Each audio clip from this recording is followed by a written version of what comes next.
Frank. Welcome. This is a Mike and Jeff show.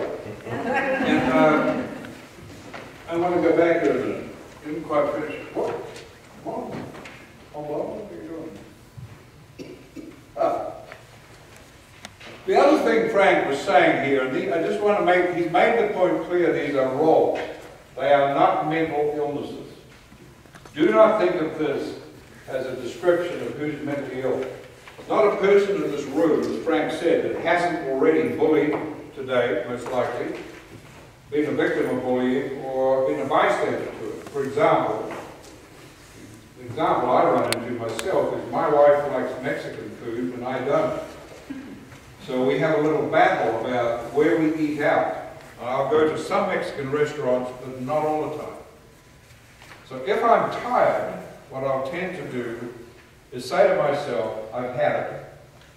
So I'll just give in, bite the bullet, be a sort of a little martyr to my own cause, and go along with what she wants. Or I might be really annoyed and simply say, I'm not going to eat out unless we go to a non-Mexican restaurant. That way I'm acting as a bully.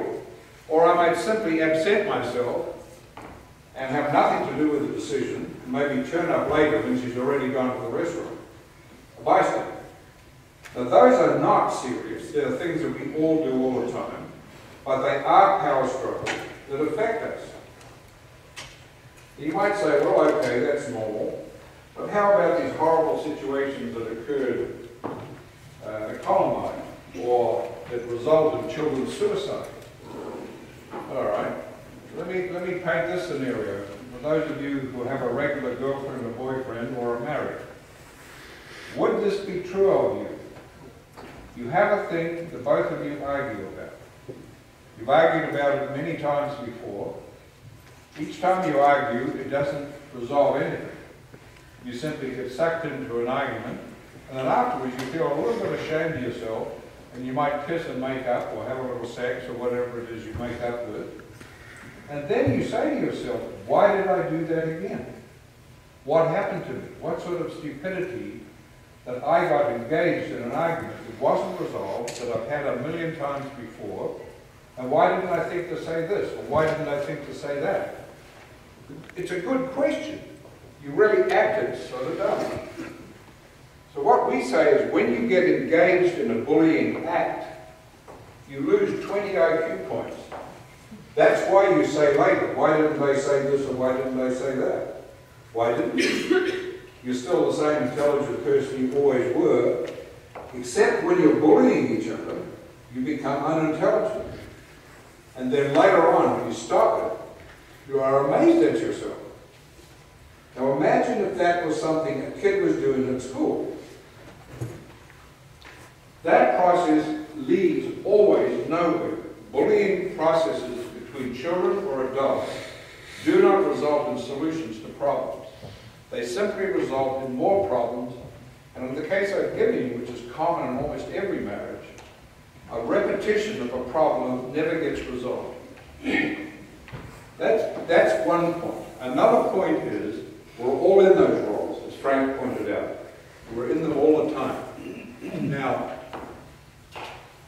one other point I want to make is that point up there.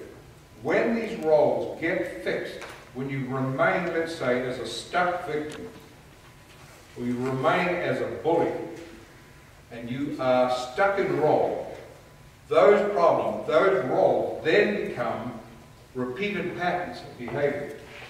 If you're a victim of domestic violence, you remain in a stuck victim role that remains with you. You're not only a victim when you're at home with your spouse who's maybe hurting you, you're also a victim in your job. You're very sensitive to trauma. You may be very sensitive to criticism. You remain stuck in role wherever you go as a victim. We struck this in the school homicides. Many of the children, 17 out of 18 homicides we looked at, including Columbine, the children involved had been mercilessly bullied and finally decided to stop and became what essentially were avenging victims. And you know the story from then on. And we're going to go into it in a minute, a little bit more each other. So these 4 caveats are extremely important.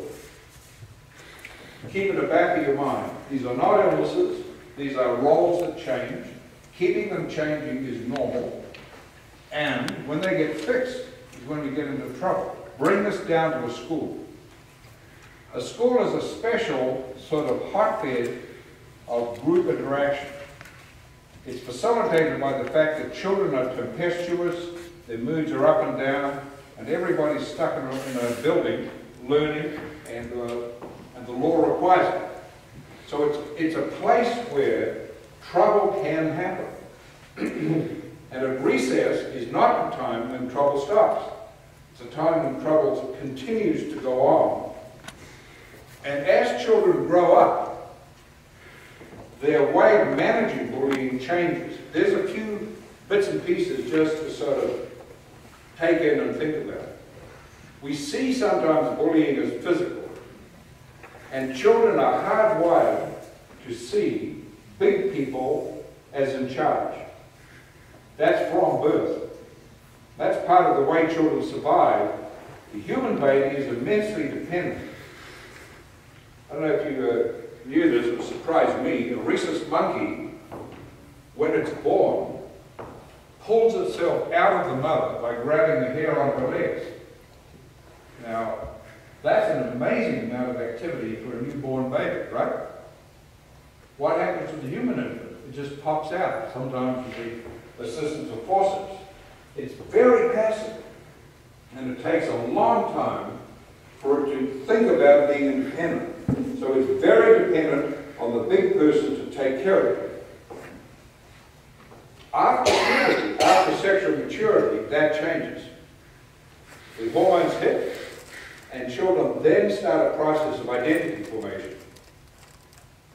Boys seem to be more direct in the way they express aggression, but girls in our experience are no less aggressive. They are more indirectly aggressive. So girls at school, there's a classic age between puberty and 16. Girls tend to gossip, form clubs, and can be quite mean with not only other girls, but boys as well.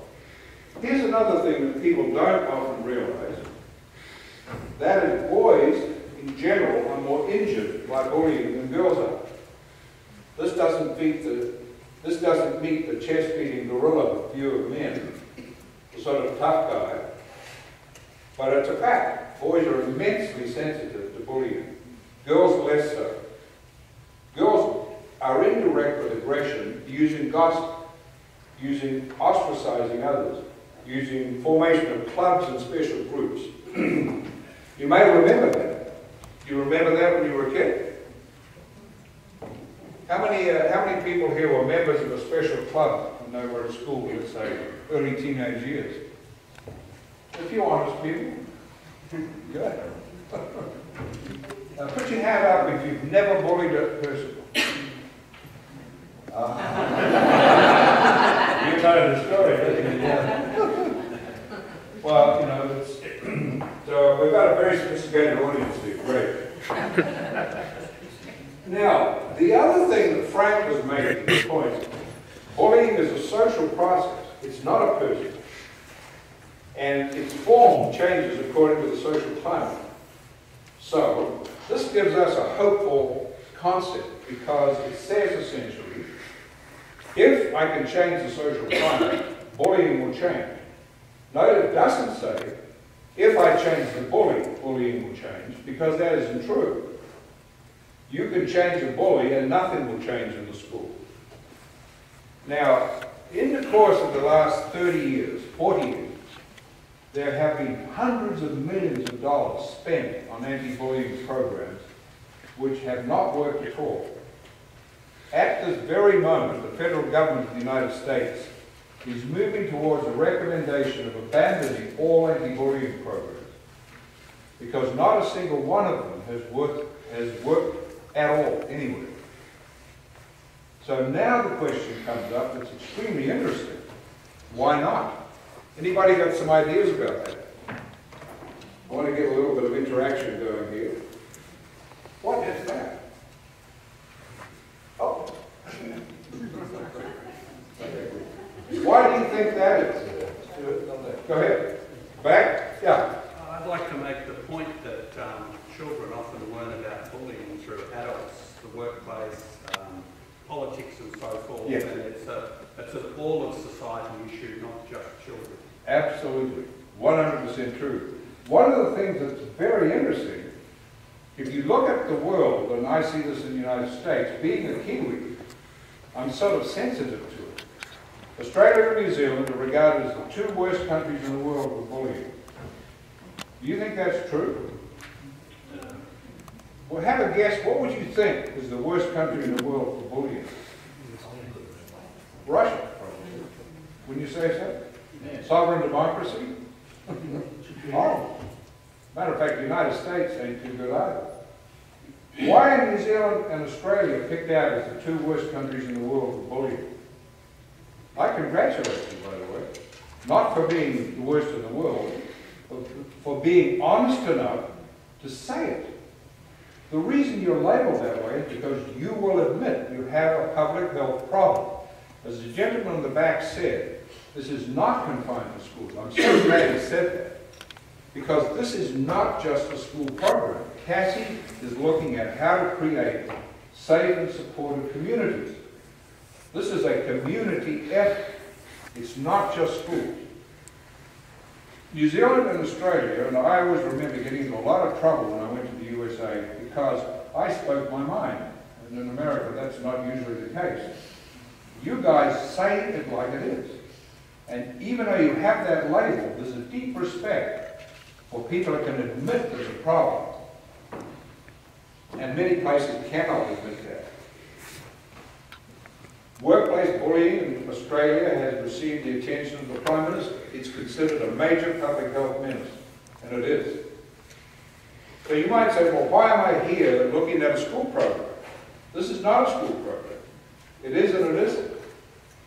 The theory behind this, which we need to put on the slide series, Frank, is that if you take schools, elementary, junior high, middle, high school, you arrange it in a circle, each cycle through has the chance of producing citizens who are non-violent.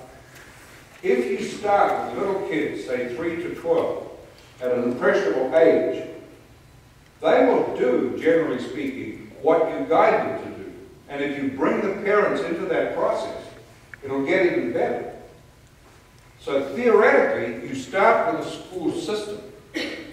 You cycle it through, graduating citizens from high school who know what it's like to be non-violent.